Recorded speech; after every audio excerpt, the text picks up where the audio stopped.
ছাড়ুন। মায়ার ছোট গলায় হৃদ ঘাড় ঘুরিয়ে তাকালো মায়ার দিকে। তৎক্ষণাৎ চোখাচোখি হলো অস্বস্তিতে মিলিয়ে যাওয়ায় মায়ার দু চোখের সাথে। জড়তার মায়া প্রথমবারের মতন হৃদকে এত কাছ থেকে লক্ষ্য করলো। হৃদ খান আসলেই সুন্দর, শুধু সুন্দর নয়, বলতে গেলে বাড়াবাড়ি রকমের আকর্ষণে সুন্দর লোক এই হৃদ খান। সবচেয়ে সুন্দর এই লোকের চোখ, গুরুগম্ভীর আর মারাত্মক নেশানো। জবান নয়, যেন চোখ কথা বলে তার। এই যে সদ্য গোসল করে আঁক ভেজা চুল আর গায়ে চলে এসেছে, এতে হৃদকে আর স্বচ্ছ আর স্নিগ্ধ সুন্দর লাগলো মায়ার চোখে। এই যে হৃদের ঘাড় বেয়ে নামা ফোঁটা পানিতেও মায়ার চোখ গেল। বুকের পাশের হালকা ভেজা কালো টি শার্টেও তো প্রথম নজর পড়েছিল মায়ার। লোকটা আসলেই সুন্দর, শুধু একটু বদমেজাজির রাগটা আছে, সেটা ছেড়ে দিলেই একদম পারফেক্ট লাগতো। হৃদ মায়াকে মনোমুগ্ধ ন্যায় নিজের দিকে তাকিয়ে থাকতে দেখে তার কপালে ভাঁজ শিথিল হলো। তখনই মায়ার ধ্যান ভাঙতেই তীক্ষ্ণ গলায় বলল, নজর দিয়ে লাভ নেই, আমি অলরেডি বুকড বিআইন। হৃদের কথায় থতমত খেয়ে তৎক্ষণাৎ দৃষ্টি লুকাতেই আশেপাশে তাকালো মায়া। চুরি ধরা পড়ার মতন অস্বস্তিতে মিইয়ে আবারও নিজের কাপড় টেনে হৃদকে বলল। ছাড়ুন প্লিজ। হৃদ ভ্রুর উঁচিয়ে তাকালো প্রশ্নোত্তর দৃষ্টিতে।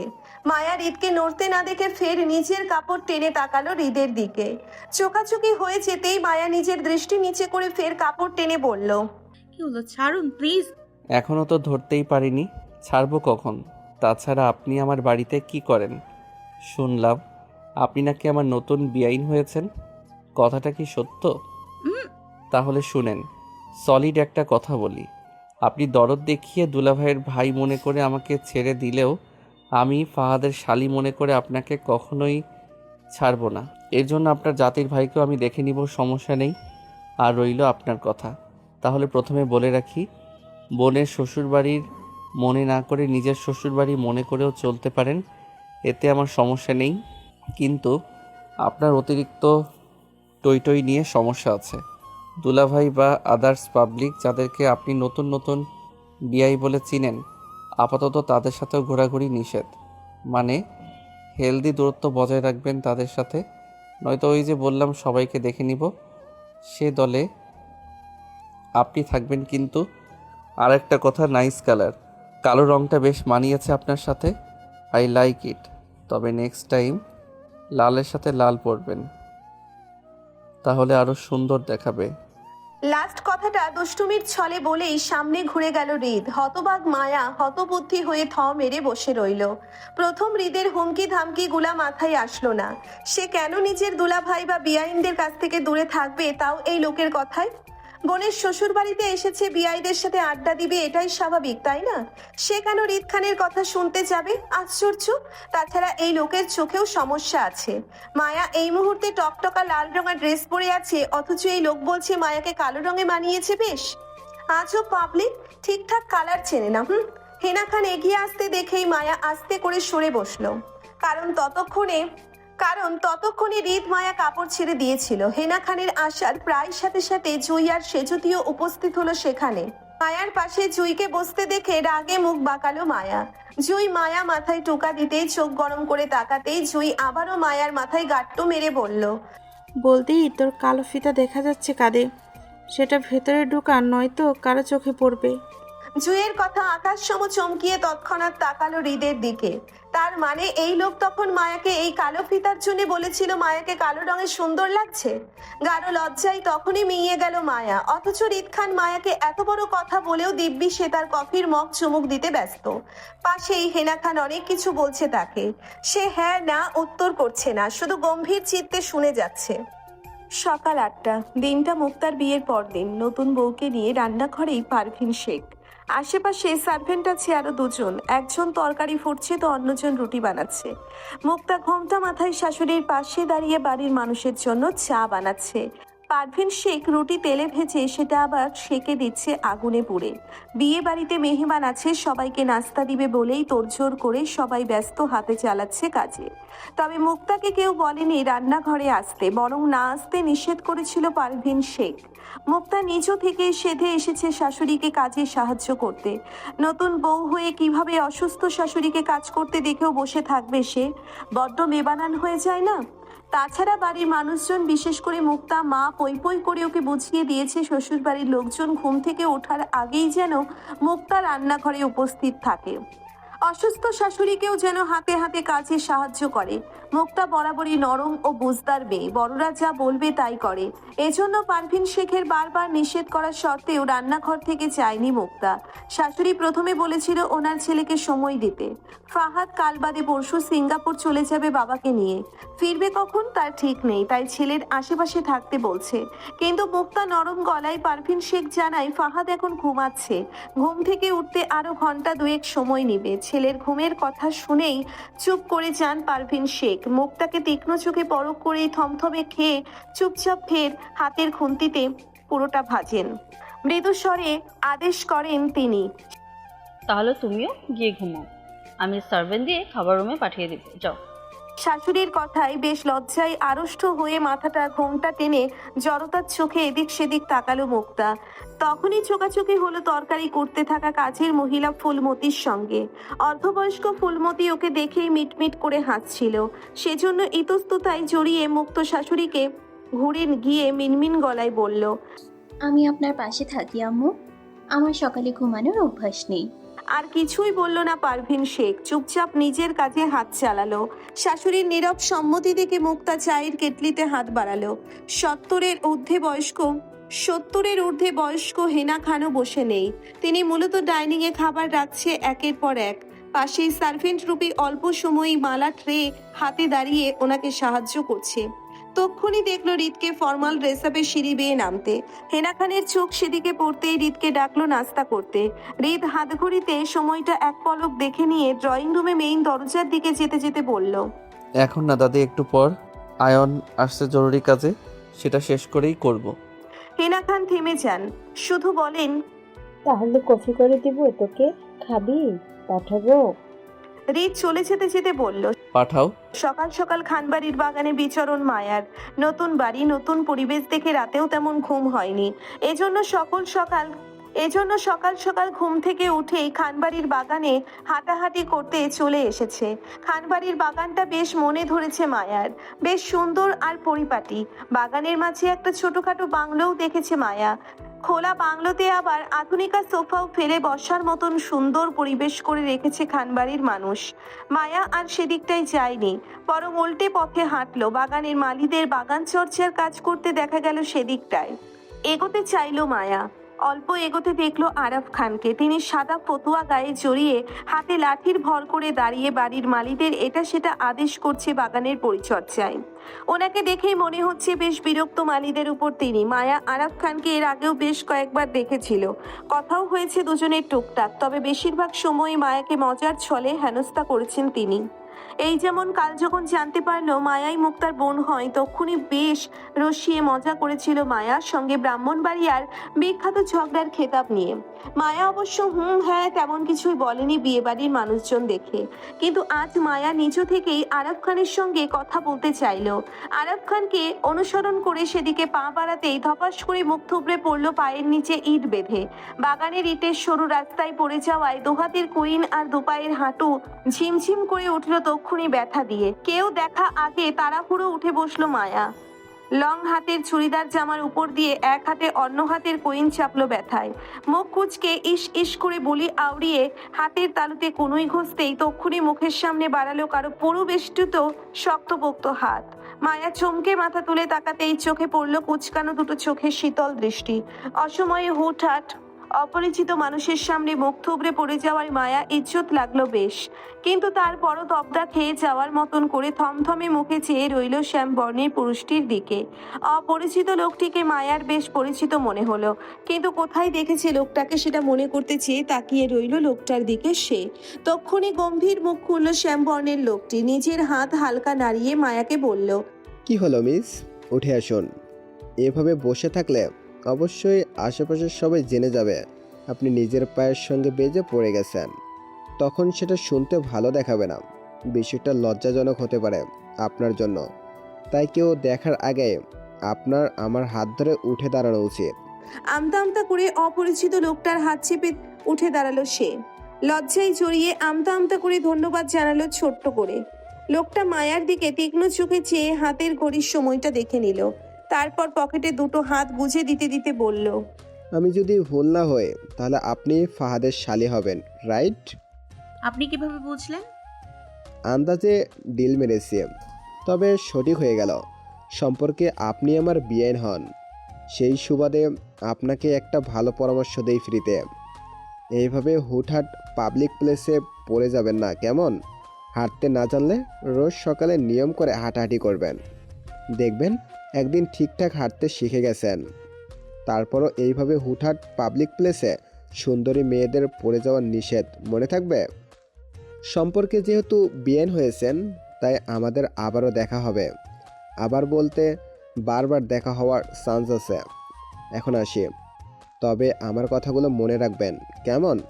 মায়া সুন্দর করে সম্মতি স্বরূপ ঘাড় কাত করতেই লোকটা তাড়াহুড়ো মায়াকে পাশ কাটিয়ে সামনের দিকে পা বাড়ালো। কি মনে করে লোকটা ফের পেছন ফিরে তাকাতেই মায়ার সাথে চোকাচোকি হয়ে গেল। মায়া লজ্জায় মিইয়ে যেতেই লোকটা তাড়াহুড়ো করে মায়াকে মনে করিয়ে দিয়ে বলল, আর হ্যাঁ, ওই যে বললাম সুন্দরী মেয়েদের হুটহাট রাস্তায় পড়ে যেতে নেই, সেটাও কিন্তু মনে রাখবেন, বুঝেছেন? মায়া এবারও লজ্জিত মুখে সম্মতি স্বরূপ ঘাড় কাত করলো, মৃদুস্বরে আওড়ালো, জি আচ্ছা। তাড়াহুড়োয় আয়ান কয়েক কদম এগোতেই হঠাৎ সম্মুখে পড়ল জুই। অল্পের জন্য দুজনের শরীর স্পর্শ লাগেনি, এর আগেই সতর্কর সহিত ছিটকে পড়ল জুই। পথে বিঘ্ন ঘটায় বিরক্তির সহিত তাকালো আয়ন। চোখে বাজলো জুইয়ের স্বচ্ছ ঘুম থেকে ওঠা স্নিগ্ধ মুখটা। কপাল কুঁচকে জুইকে এক পলক দেখেই তৎক্ষণাৎ পেছনে তাকালো আয়ন মায়ার উদ্দেশ্যে। ততক্ষণে মায়াকে দেখা গেল আরাফের দিকে হেঁটে যেতে। জুই অনুতপ্ত গলায় শুধালো, সরি ভাইয়া, আমি আসলে আপনাকে। জুইয়ের কথার মাঝেই আয়ন ঘুরে তাকালো ওর দিকে। জুইকে নিজের কথা শেষ করতে না দিয়ে তীক্ষ্ণ গলায় প্রশ্ন করলো আয়ন। দুজন কি টুইন্স? আয়ানের প্রশ্ন বুঝতে না পেরে অবুঝ গলায় শুধালো জুই। জি। আয়ান কি মনে করে আবারও পেছন ঘুরে তাকালো মায়ার দিকে। মায়াকে দেখা গেল আরাফ খানের পাশাপাশি দাঁড়িয়ে কথা বলতে। খুব স্বাভাবিকের ন্যায় আয়ন সেই দৃষ্টি ঘুরিয়ে তাকালো জুইয়ের কৌতূহল ভরা মুখটার দিকে। আয়ন আবারও শিওর হওয়ার জন্য বলল, আমি যদি ভুল না হই তাহলে আপনি ফাহাদের দ্বিতীয় শালী আর মায়ার বোন, রাইট? কৌতূহলী জুই হতবাক স্বরূপ মাথা নাড়িয়ে সম্মতি দিল।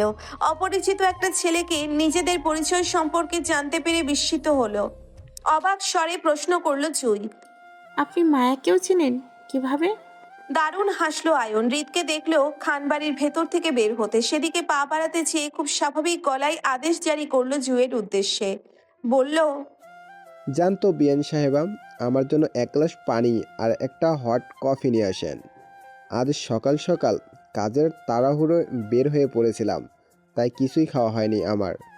তবে হ্যাঁ, পানিটা অবশ্যই কুসুম গরম পানি নিয়ে আসবেন, কেমন? আমার গলায় সমস্যা হচ্ছে, এই জন্য গরম পানি পান করতে হচ্ছে। জানতো, দ্রুত নিয়ে আসুন। গমগমে আদেশ করে আয়ন হৃদের দিকে তাকালো। হতবুদ্ধি জুই হতবুদ্ধি হয়ে দাঁড়িয়ে রইল আয়নের যাওয়ার দিকে তাকিয়ে। চিনা নেই জানা নেই একদম অপরিচিত একটা লোক এসে এমনভাবে জুইকে কাজের আদেশ করলো যেন শত যুগ ধরে চেনা মানুষটি জুইয়ের। অথচ জুই যে এই বাড়িতে নতুন মেহমান সেদিকেও খেয়াল করলো না লোকটা। এখন জুই গিয়ে কাকে বলবে গরম পানি আর হট কফি দিতে? যদি কেউ জিজ্ঞাসা করে কার জন্য এসব, তাহলে কি নাম বলবে জুই? লোকটার নামটাও তো জানি না জুই। খানবাড়ির সাথে লোকটার কি সম্পর্ক সেটাও বুঝতে পারছে না। তবে লোকটা যে ফাহাদের ভাই টাইপের কিছু একটা হবে সেটা বেশ বুঝতে পারছে।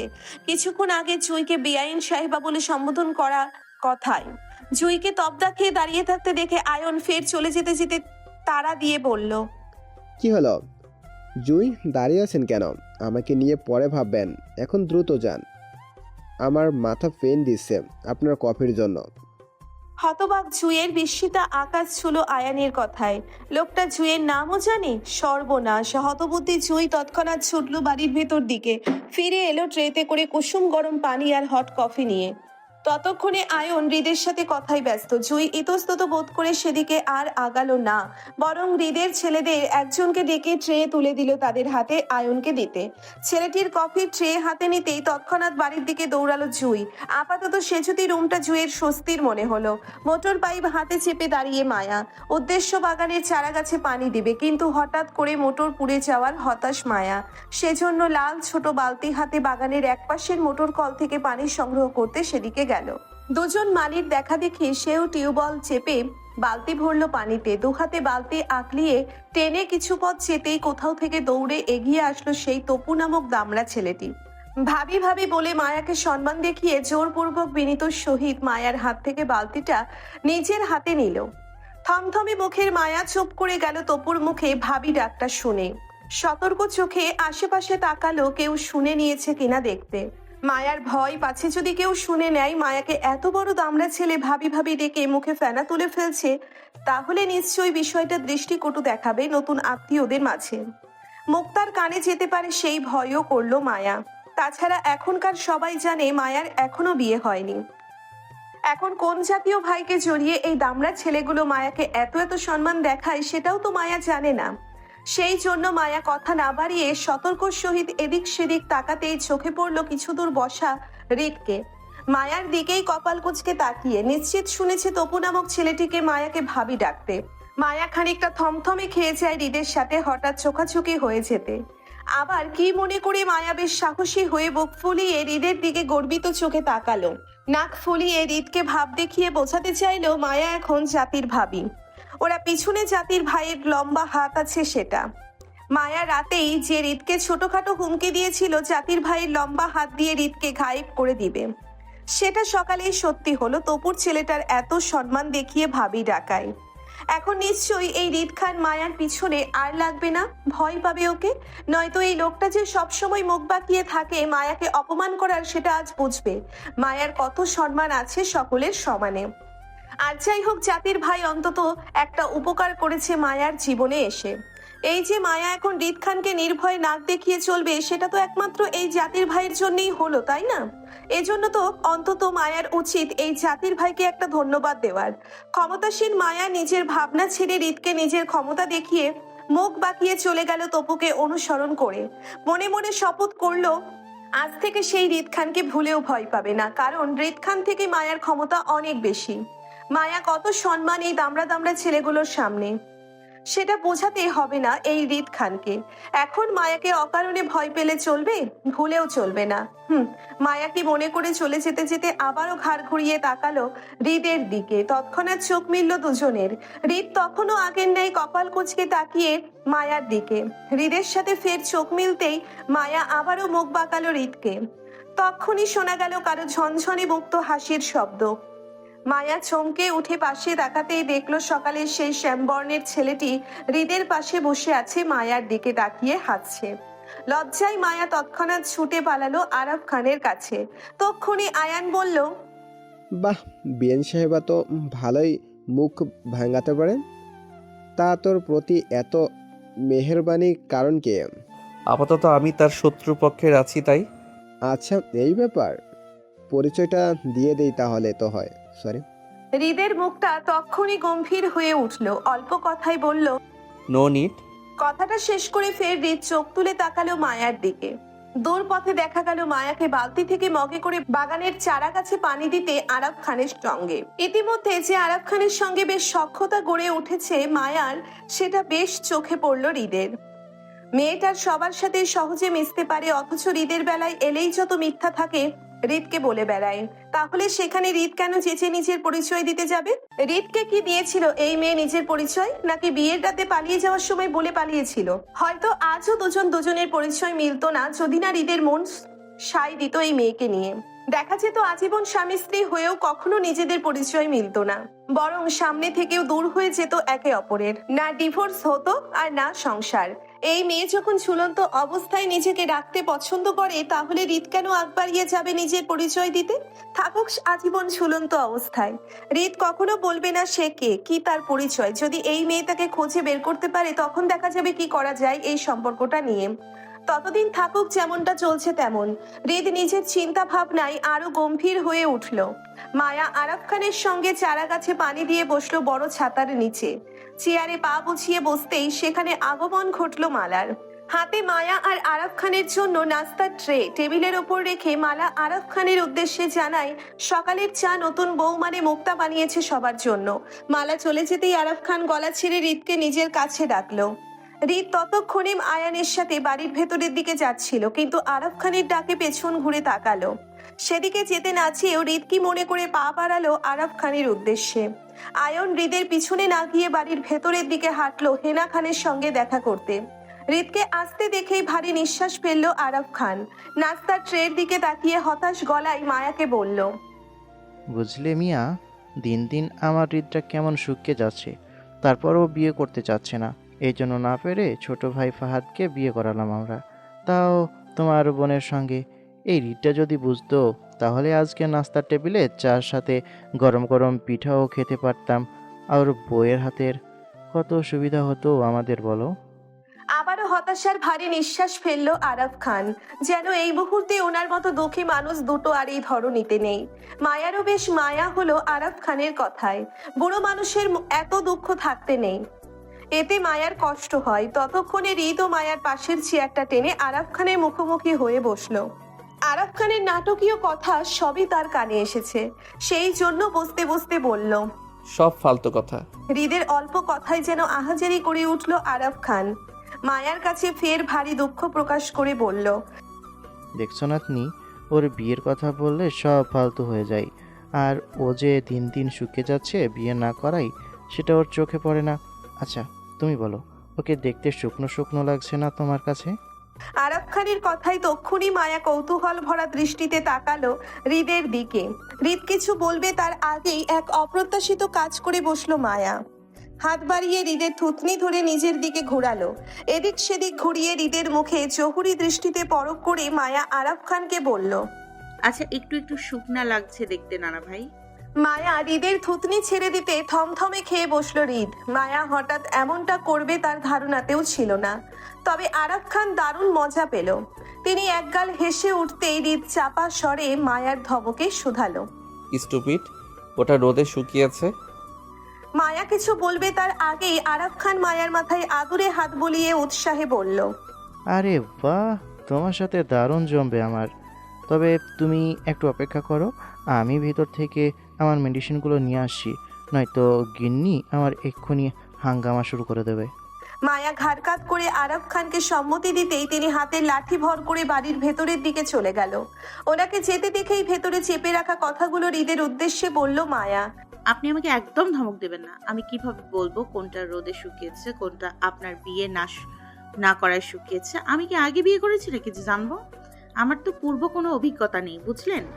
মায়া তেরা কথায় রাগে দাঁত পিষল হৃদ। বলল, আর আমি তো শক্ত অভিজ্ঞতা সম্পন্ন ব্যক্তি, এর আগে 4-5টা বিয়ে করে অভিজ্ঞ হয়ে বসেছি। হৃদের কথায় মায়া সহমত প্রকাশ করে খোঁচা মেরে বলল, 4-5টা বিয়ে তো করবেনই, এটাই তো স্বাভাবিক, তাই না? আপনার যে রাগ, বউ টিকবে এই জীবনে? আপনার সবগুলো বউ তো এমনিই চলে যাবে আপনাকে ছেড়ে। আমি আগেই ভেবেছিলাম আপনি এমন কিছু করবেন। এখনো সবাই আছে, ভালো হয়ে যান। তা না হলে শুধু 4-5টা কেন,